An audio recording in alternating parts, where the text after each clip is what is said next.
हाँ, नमोस्तु नमोस्तु महाराज नमोस्तु नमोस्तु नमोस्तु।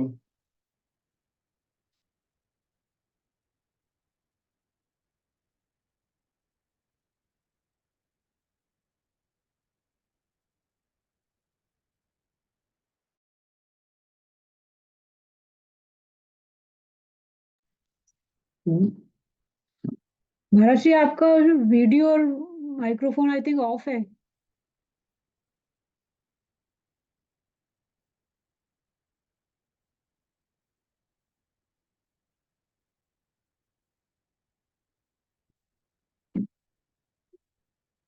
इन्वाइट करना पड़ेगा सामने। हाँ।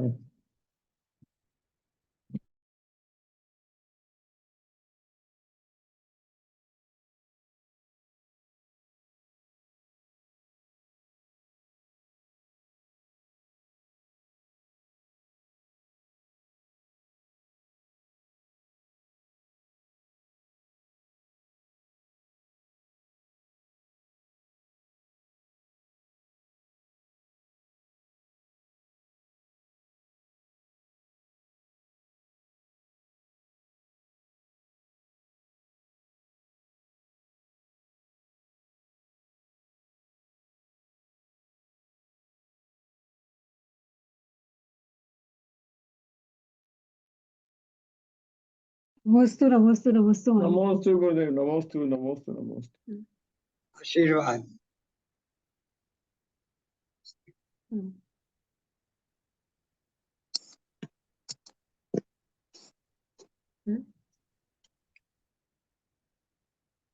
सभी को जय जिनेन्द्र, राजकुमार जी, मुकेश जी, स्वाति जी।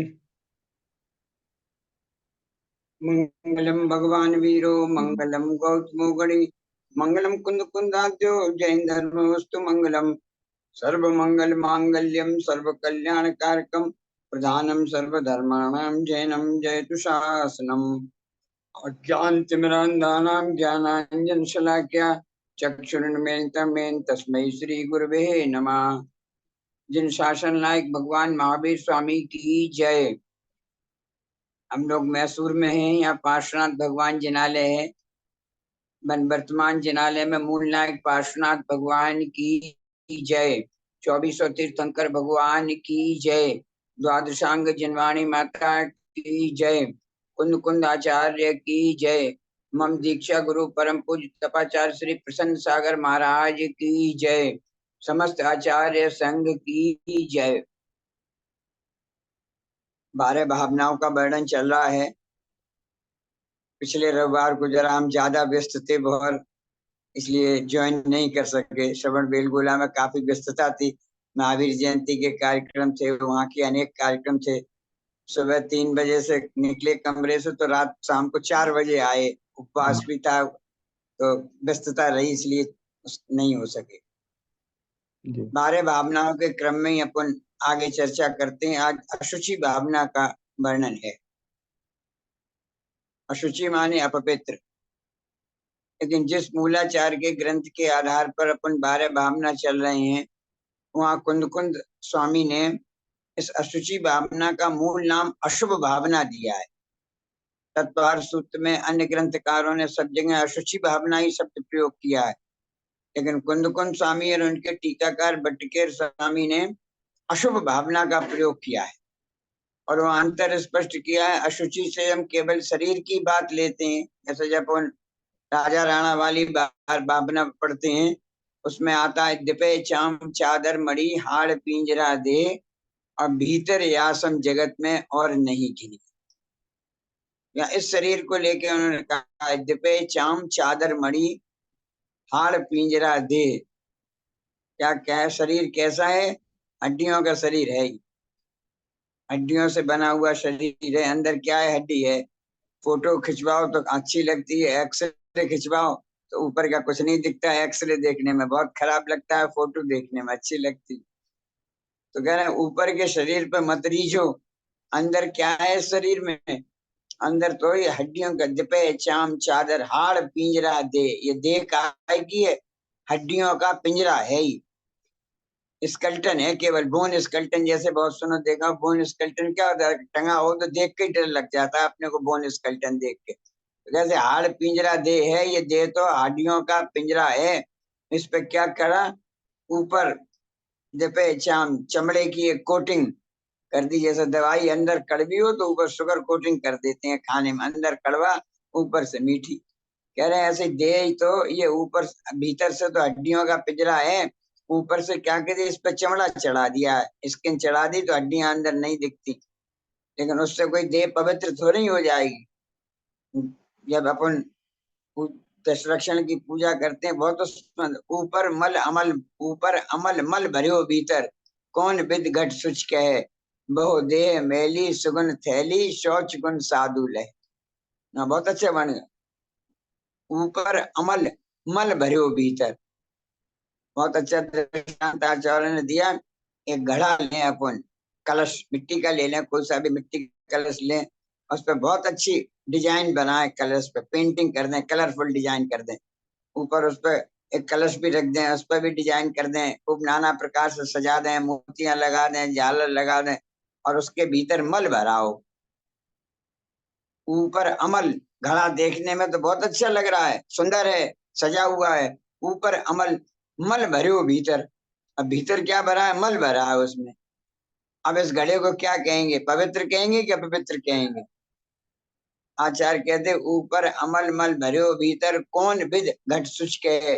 ऐसा बेवकूफ कौन है जिस घड़े के अंदर मल भरा हुआ हो, गंदगी भरी हुई हो, उसे कौन शुच कहेगा, पवित्र कहेगा? कोई नहीं पवित्र कहेगा। अरे जिस घड़े में छूना नहीं पसंद करेगा, आचार्य कहती, जिस घड़े के अंदर मल भरा है उस घड़े को चाहे भले ही ऊपर से सजा हुआ हो, किसी से कह दो इस घड़े में मल है, कोई छुएगा उस घड़े को? कोई नहीं छुएगा। कोई हाथ में उठाएगा? कोई नहीं हाथ में उठा। अरे अपवित्र चीजों का घर है, अपवित्र चीज को क्या उठाना, कुछ नहीं उठाना। ऊपर अमल बल भरियो भीतर, कौन विद घट शुच कहे। ऐसे कह रहे हैं ये क्या है, ये दहली, ये देह है, ये ऐसे, ये ऊपर से तो सजा दिया ऐसे, ऐसे उस घड़े को सजाया, ऐसे देह को खूब सजा लिया। अच्छा हेयर स्टाइल डाई करा लो, खूब आईब्रो अच्छा लगा लो, चेहरे पर खून मेकअप कर लो, शरीर को खूब सजा लो, सब ढंग से खूब सजा लो, सब बढ़िया बढ़िया कर लो। आचार्य कहते हैं सब बढ़िया बढ़िया हो जाए, लेकिन ऊपर अमल मल भरे हो भीतर। और भीतर क्या है, भीतर तो मल भरा हुआ है। कैसे मल भरे? आचार्य से 9 प्रकार के मल भरे। पल रुधिर राध मल थैली, की कस बसादते मेली, नव द्वार बहे घिनकारी, अस देह कर किम यारी। आचार्य लिखते हैं देश से क्या क्या यारी कर रहे हो, क्या मित्रता है, देश से मित्रता करने से क्या फायदा? पल रुधिर राध मल थैली, की कस बसादते में। शरीर में 9 मल द्वार हैं। लमर द्वार श्रवण शिवासर, नाम लिए घेन आवे, व्याध उपाद अनेक तहाँ तहाँ, कौन सुधी सुख पावे। नमल द्वार, शरीर में 9 मल द्वार हैं। दोनों आंखें, दोनों आंखों से आंसू निकलते रहते हैं, कीचड़ निकलता रहता है, गंदगी निकलती रहती है। 2 आंखें और 2 नाक, जुकाम हो जाए नाक टपक रही, बार बार पहुंचो, 2 नाक, 2 कान, इनसे भी बैक्स निकलता है, निकालो, लेकिन कानों में निरी काली काली बैक्स गांठ जम जाती है दोनों कानों से। तो 6 तो नंबल द्वार यही हो गए। और मुंह, कफ, दिन भर थूक रहे, खांसी हो गई तो कफ निकल रहा, बलगम निकल रहा, इससे भी निकलता है। और मल और मूत्र, दिन भर टॉयलेट जा रहे, दिन भर यूरिन पास कर रहे, लेटरिन पास कर रहे, तो कि शरीर के अंदर से क्या, शरीर के अपन कह रहे हैं शरीर अच्छा है। आचार्य कह रहे अच्छा, अगर शरीर भीतर से अच्छा होता तो शरीर से बढ़िया बढ़िया चीजें निकलती। जितने भी 9 मल द्वार हैं इनसे बढ़िया चीज तो कोई निकल, इनसे कीचड़ निकल रहा, कीचड़ आंख से पहुंचो तो हाथ धोते हैं, नाक हाथ से पहुंचो तो नाक धोते हैं, मल मूत्र आओ तो साबुन मिट्टी से हाथ धोते हैं। पहले शरीर के 9 द्वारों से बराबर अपवित्र चीजें ही निकल रही हैं। इसका मतलब शरीर में अपवित्र चीजें ही हैं और कोई दूसरी चीज शरीर में है ही नहीं। अपवित्र चीजों का समूह है, ऐसी अपवित्र चीजें इस शरीर में भरी हुई हैं। तो कह रहे अस देह करे किम यारी, इस देह से क्यों यारी कर रहे हो? अपवित्री है, इस शरीर को कभी पवित्र मत मानो। सम्यक दर्शन में इसीलिए कहा 4 लक्षण सम्यक दर्शन के बताए, प्रशम, संवेग, आस्तिक, अनुकंपा। संवेग में यही कहा, संवेग क्या है? संसार शरीर भोगों से वैराग्य उत्पन्न करो। अभी तो शरीर से राग है, नेक बाल सफेद हो गए, डाई करवा लो। आजकल फैशन चल गई, ऐसे कटवाओ वैसे कटवाओ, डिजाइन से कटवा रहे, कोई कलरफुल 4-4 5-5 तरह के, कोई सुनहले। शरीर को सजाने की बात कर रहे हैं। एक नई परंपरा थोड़े दिन और सज गई, सब शरीर पर टैटू बनवाओ। यहाँ बनवा लिया इतना बड़ा, यहाँ लिखवा लिया, यहाँ बक्ष पे लिखवा लिया, पीठ पे लिखवा लिया। आप टैटू है, जब कोई टैटू आप बाद में जा रहे टैटू बना देखेगा तो दूसरे की दृष्टि जाएगी, क्या टैटू बना है, क्या देखा। आचार्य कह रहे यही सबसे बड़ी भूल है, मूल में भूल, अपने शरीर का प्रदर्शन करना। आचार्य कह रहे यही सबसे बड़ी बात, शरीर को सजाने की जरूरत नहीं होनी चाहिए, शरीर को दिखाने की जरूरत नहीं होनी चाहिए, शरीर को छिपाने की जरूरत होनी चाहिए। अगर अपने शरीर प्रदर्शन से मंदिर में अपन गए, अपन शरीर, अपने कपड़े ऐसे हैं, अपना शरीर ऐसा है, अपना श्रृंगार ऐसा है कि दूसरे लोगों की दृष्टि अपने ऊपर जाए, तो आचार्य कह रहे तुम दूसरों के पूजा करने में, दूसरों के दर्शन करने में विघ्न उत्पन्न कर रहे हो। अपने शरीर के श्रृंगार को दिखाते तो विघ्न करणम अंतराय, विघ्न करने से उनकी जो पूजा में, दर्शन में बाधा पड़ी कि भगवान को तो देखना भूल गए, तुम्हारे रूप को, तुम्हारे शरीर को देखने लगे। कौन सा हार पहन के आए, कैसे शरीर पहन के आए, क्या हेयर स्टाइल करके आए। कोई लड़का कटे पिटे बाल बना के गया, देख रहा है इसके कैसे बाल कटे। आजकल बहुत फैशन चल गई, तरह तरह के बाल कटवाने लगे। आचार्य कहते ये सब शरीर को सजाना, ये वैराग्य भावना नहीं, ये तो संसार की भावना है।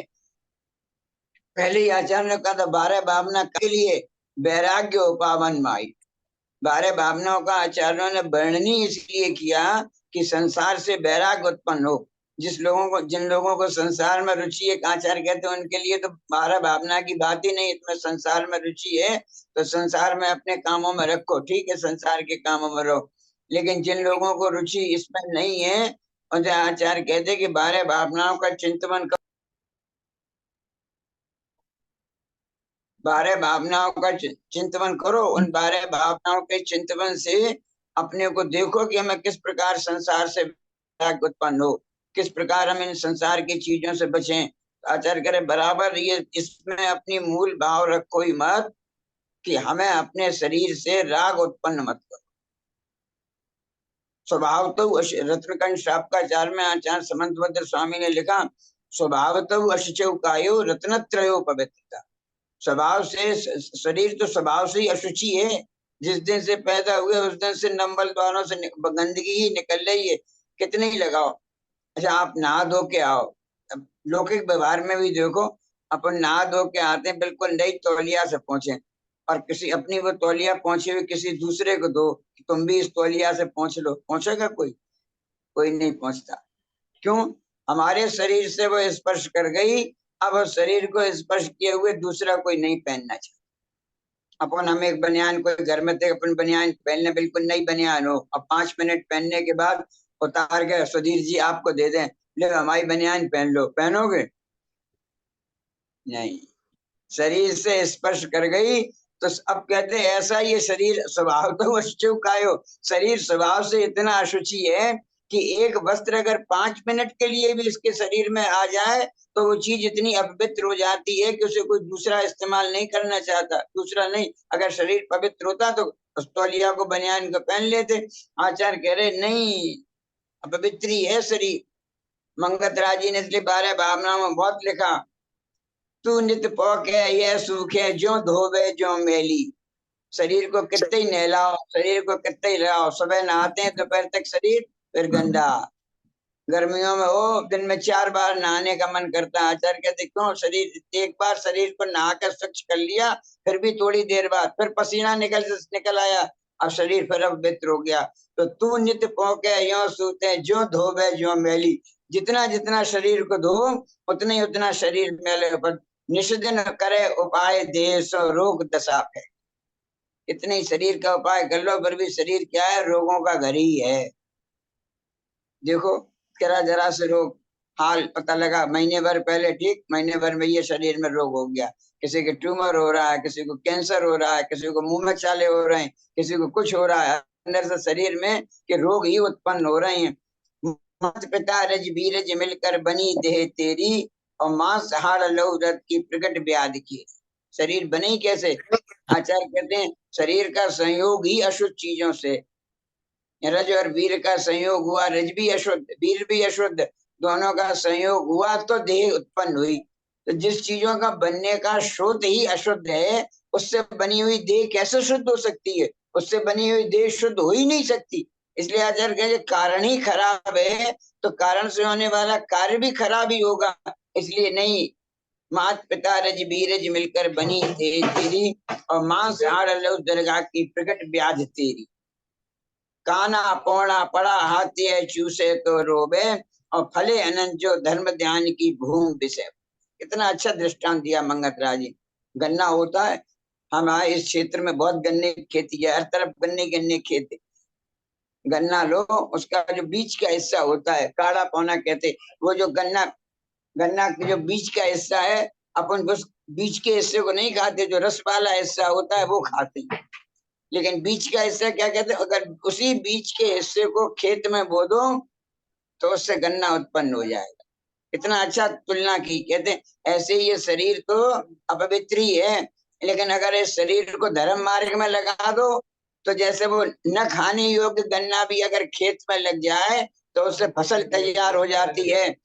इसी प्रकार आचार्य कहते हैं कि अगर ये शरीर को भोग मार्ग में लगाओगे तो अपवित्र ही है, लेकिन अगर इस शरीर को धर्म मार्ग में लगा दोगे तो शरीर भी पवित्र आ जाएगा, इतनी क्षमता हो जाती।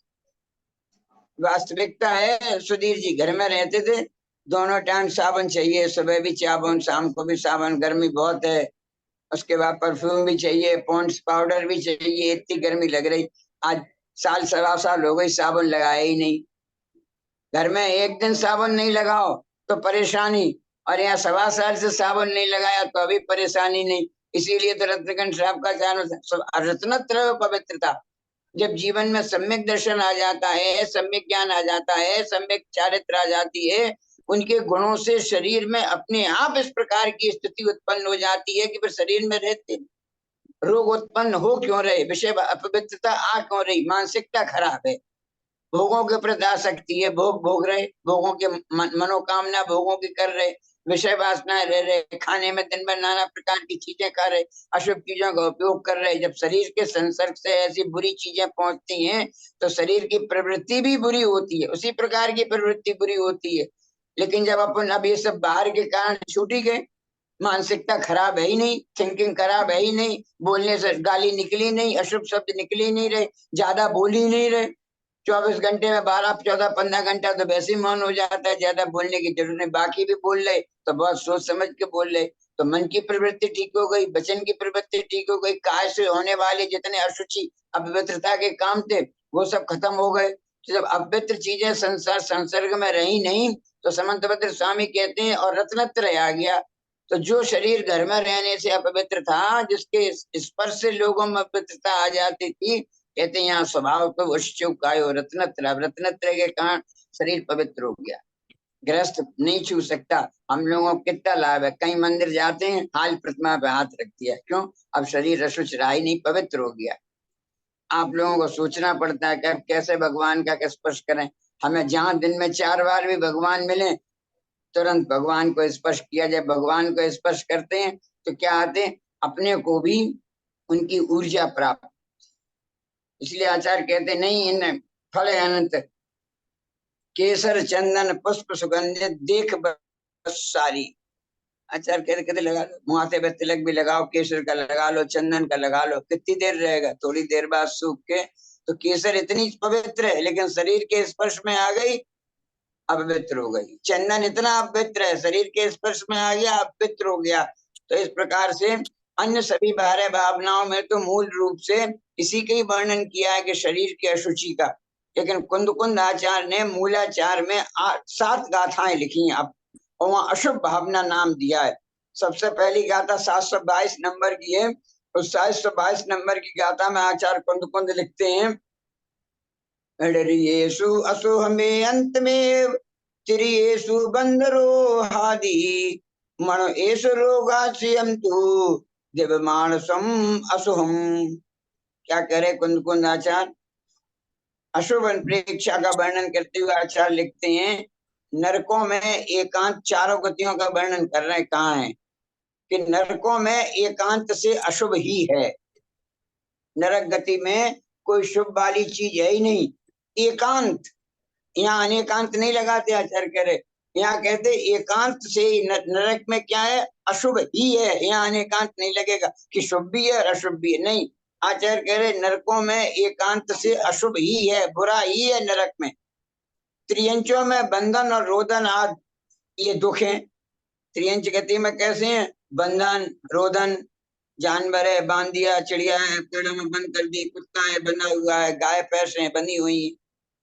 अभी बिहार करते हमें ये पदमा बहुत अच्छा, हमने इतने दिन बिहार की, हमने सुबह सुबह ये हमने बहुत अनुभव किया। मुनराज निकले तो जानवरों पर क्या प्रतिक्रिया होती है, हमने इसको बहुत स्टडी की। सुबह 4 2 3 3 घंटे चल रहे हैं। सबसे ज्यादा प्रभावित गाय होती, और कई हमने देखा, एक गाय तो मैं ऐसे देख रही थी और देखते देखते गाय की आंखों से आंसू निकल पड़े।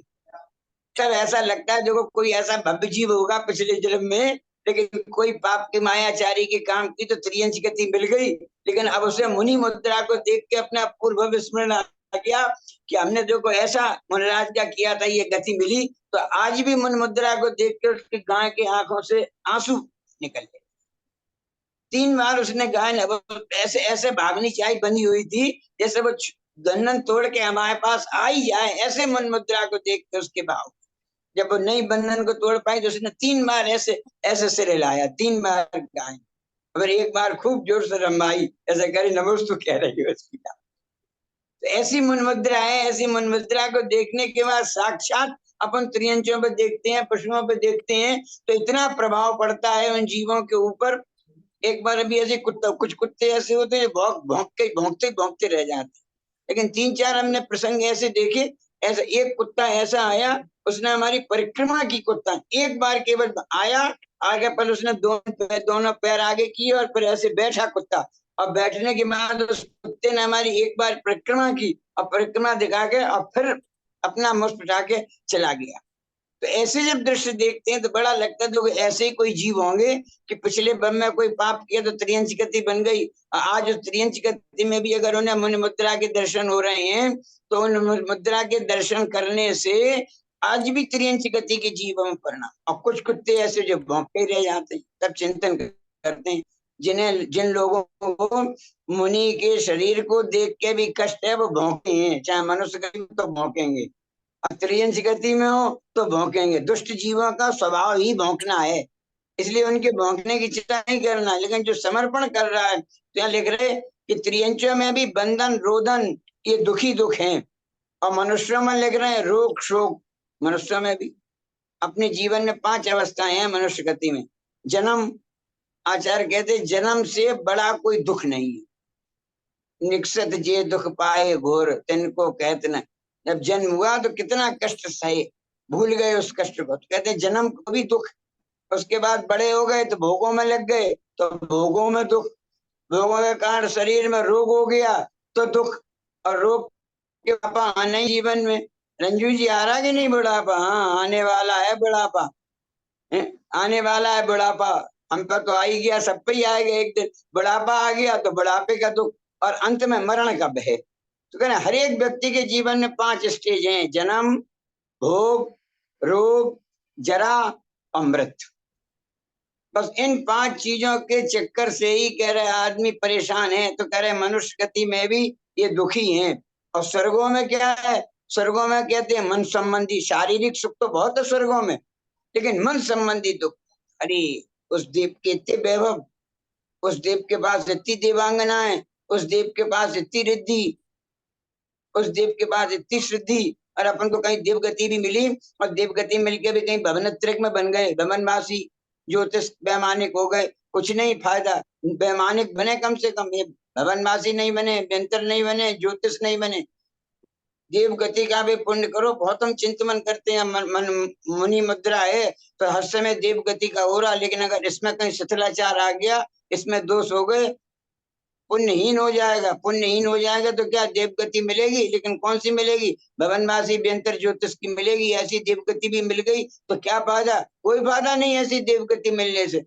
आचार्य कहते इसलिए पुण्य भी इकट्ठा करो। मुनि मुद्रा में कहते शिथिलाचार मत लाओ, अपने षडावश्यों को कर्तव्य भूलो मत, अपनी सामायिक प्रतिक्रमण सब काम, अपनी आचर्या समितियों का पालन, गुप्तियों का पालन, हर समय अपनी मुद्रा को इतने सावधान रखो कि हमें देव गति का भी बंद हो तो हीन प्रकृति का नहीं हो, एक्सट्रीम पुण्य वाला चाहिए।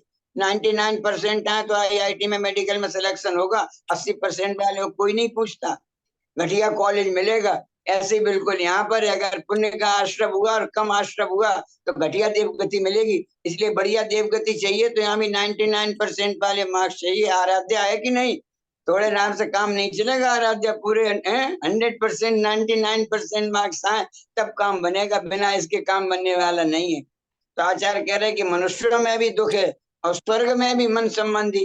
तो दिखा दिया कि चारों गतियों में दुख ही दुख है। उसके बाद अगली गाथा में कहते हैं सब अनर्थों का मूल है तो धन है।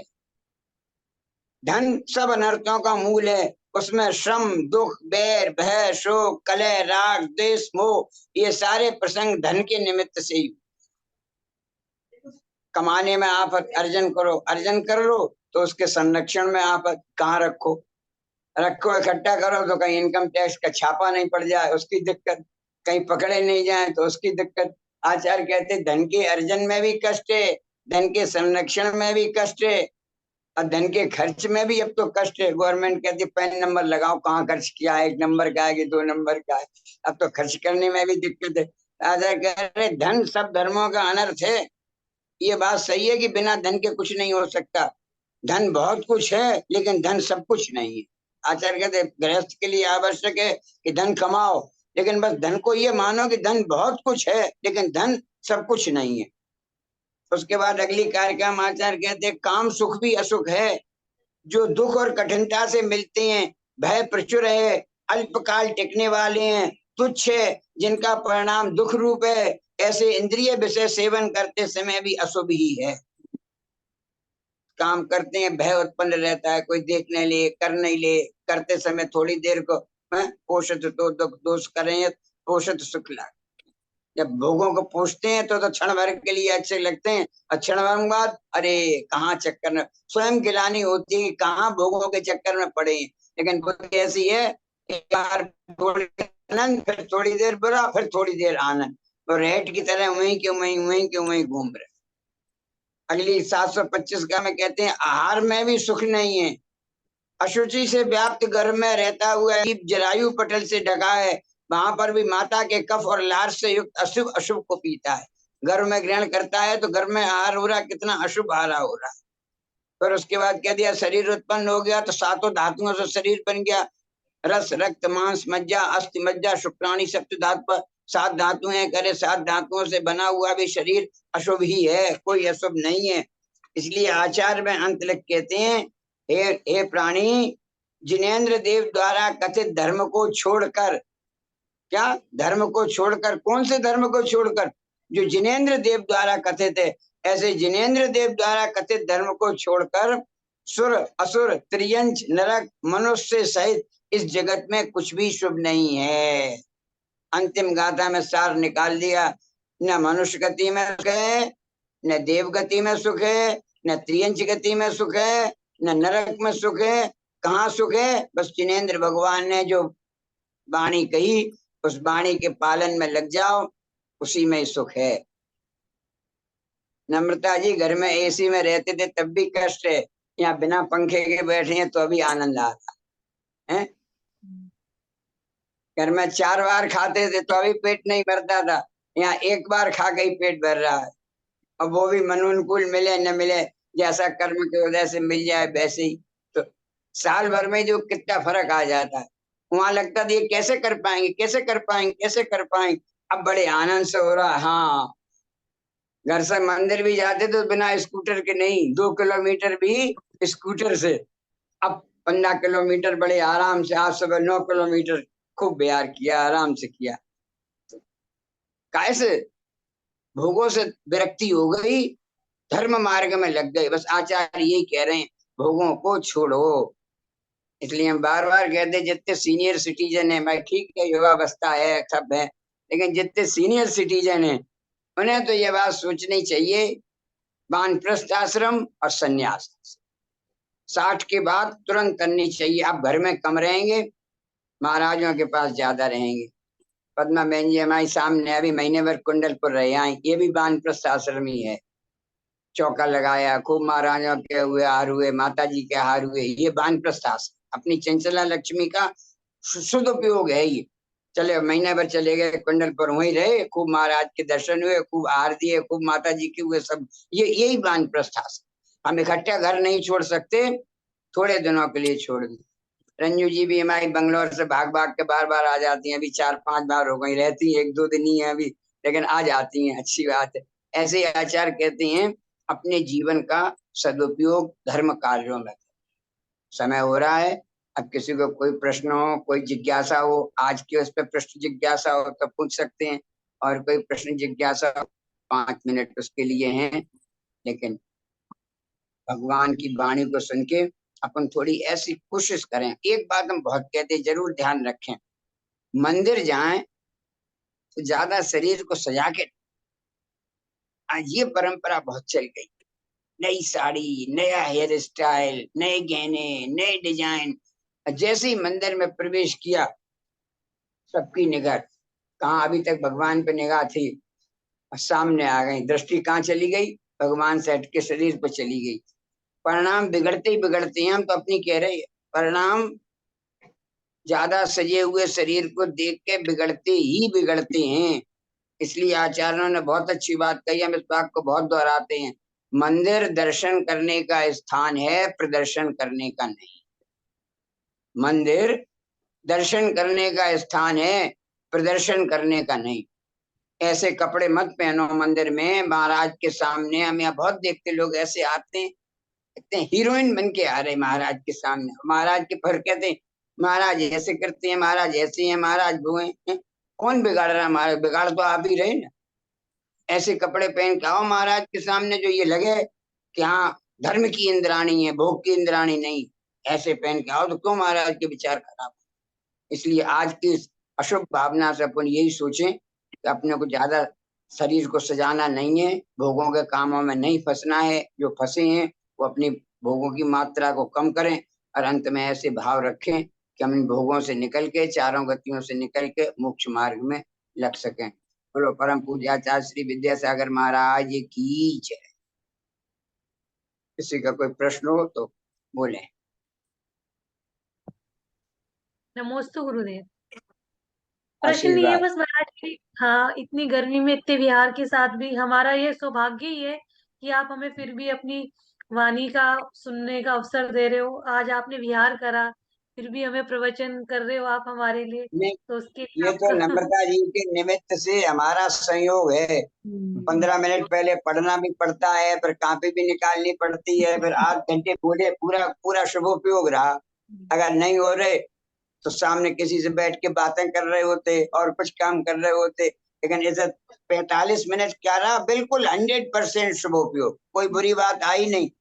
तो हमें तो ये बहुत अच्छा लगा, सही में बात हम बताएं, बहुत अच्छा लगता है। हमारे समय का सदुपयोग हो गया, हमारे ज्ञान का भी सदुपयोग हो गया, और हमारी इस वाणी के निमित्त से किसी के भी परिणाम कोई सुधर जाए तो उसका छठा पुण्य हमें यहीं बैठे बैठे मिल जाएगा। महाराज जी ऐसे ही सुधरते एक तो बार है। हाँ बोले नहीं बोले। नहीं आप, नहीं मैं कह रही हूँ सुधरते तो है। जैसे हम लोग प्रवचन वगैरह सुनते हैं तो उस टाइम तो लगता है हम क्षण भर के लिए या 5-10 मिनट के लिए कि भाई ऐसा नहीं करेंगे, लेकिन फिर से इंसान जब अपनी प्रैक्टिकल लाइफ में आता है ना, इंसान मतलब उन्हीं गलतियों को करता है, मतलब उतना नहीं वही तो सुधरता कंट्रोल जितना करने की सुधरना जरूरत, चाहिए। वही कंट्रोल करने की जरूरत है कि हाँ अगर जी। बुरे विचार फिर आ सकते हैं तो अच्छे विचार भी फिर आ सकते हैं। पुरुषार्थ अपने को अभी पुराना कर्मोदय है, वो भोगों की ओर ज्यादा विचार खींचता है। अपन पुरुषार्थ से ऐसा करेंगे नहीं, हम उसके भोगों के बारे में नहीं सोचेंगे, धर्म के बारे में ज्यादा सोचेंगे। तो एक दिन ऐसा आएगा कि पलटी बाजी खाएगी, ऐसे आज नहीं खाएगी कल खाएगी, कल नहीं खाएगी 6 महीने बाद खाएगी, लेकिन खाएगी, खाएगी जब। रामचंद्र जी लक्ष्मण को 6 महीने लिए फिरे, लेकिन अनंतान मंदी तो 6 महीने अगर पूरे हो जाते तो अनंतान मंदी हो जाती। तो 6 महीने से पहले ही पहले रामचंद्र जी के समझ में तो आ गई कि ये नश्वर शरीर है। तो ऐसे भले ही आज नहीं समझ में आए, अपन कम से कम अनंतान मंदी तो नहीं रहे, आज नहीं समझ में आए, महीने 2 महीने 4 महीने में समझ में तो आ जाए कम से कम, ये तो दृष्टि है। जी। वो अपन आपका जितना सीखे उतना करने लगे। स्वास्थ्य सही है महाराज श्री आपका? आनंद है। अब स्वास्थ्य की चिंता तो हो रही है, अब तो आत्मा की चिंता है। स्वास्थ्य तो खराब होना ही है, अब 73 की उम्र में स्वास्थ्य सही तो हो रही होगा, वजन में गिर रहा है, लेकिन आचार्य पूज्यपाद स्वामी लिखते हैं जो चीजें शरीर को स्वस्थ करती हैं वो आत्मा को कमजोर करती हैं, और जो शरीर को कमजोर करती हैं वो आत्मा को मजबूत करती हैं। तो शरीर भले ही कमजोर हो रहा है, लेकिन आत्मा बहुत मजबूत हो रही है। सच्ची बात तो ये बहुत मजबूत है आत्मा। 3 महीने की मन दीक्षा में आत्मा पूरी मजबूत है, दृढ़ता आ गई, बहुत बहुत चलने की दृढ़ता आ गई, उपवास की दृढ़ता आ गई, सब दृढ़ता आ गई, कोई नहीं कष्ट हो रहा, बिल्कुल आराम से। हमें तो लगता है बिल्कुल आनंद में है। नमोस्तु महाराज जी। हम कुंडलपुर गए थे तो सब महाराज जी को हमने बोला था आपकी तरफ से कि आपको नमोस्तु भेजा है, तो सबने खूब आपको आशीर्वाद दिया है। हमने योग सागर नमोस्तु नमोस्तु नमोस्तु। और एक प्रश्न था महाराज जी, कि जब कोई तीर्थंकर जब मुनि बनते हैं तो जब तक उन्हें केवल ज्ञान नहीं होता है, वो छद्मस्त अवस्था कहलाती है, तो वो मौन ले लेते हैं जब तक, जब दीक्षा केवल ज्ञान होने तक। जीवों को तीर्थंकर बनना है, वो मुनि दीक्षा के बाद, दीक्षा से लेके केवल ज्ञान होने तक कुछ नहीं बोलते, कोई प्रवचन नहीं देते, कोई उपदेश नहीं देते। तो जब आहार के लिए जाते हैं तो मौन चले नहीं जाते बोलते हैं, और मौन पूर्वक आ जाते हैं, आहार लेने जाते हैं, मौन ही रहते हैं, हमेशा मौन रहते हैं।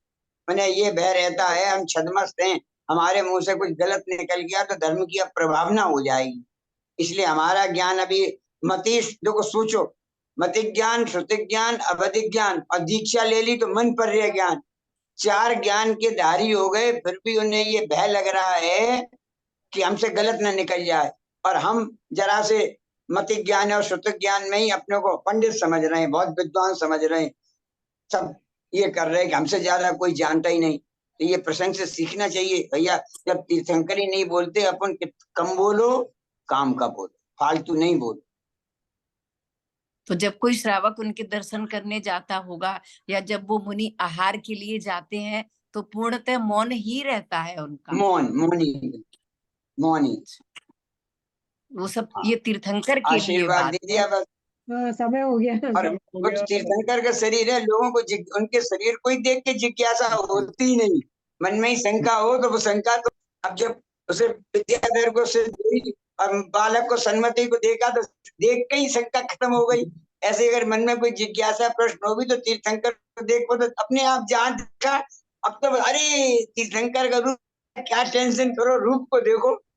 जैसे कोई सुंदर बालक को देखे तो बस बालक के रूप से ये थोड़ी लगता है सब प्रश्न करो। ऐसे जब तीर्थंकर मुद्रा सामने आती है तो उनके मन इतना हो जाए, कोई विकल्प नहीं, बस दृष्टा भवंत मनमेश बिलोक नियम।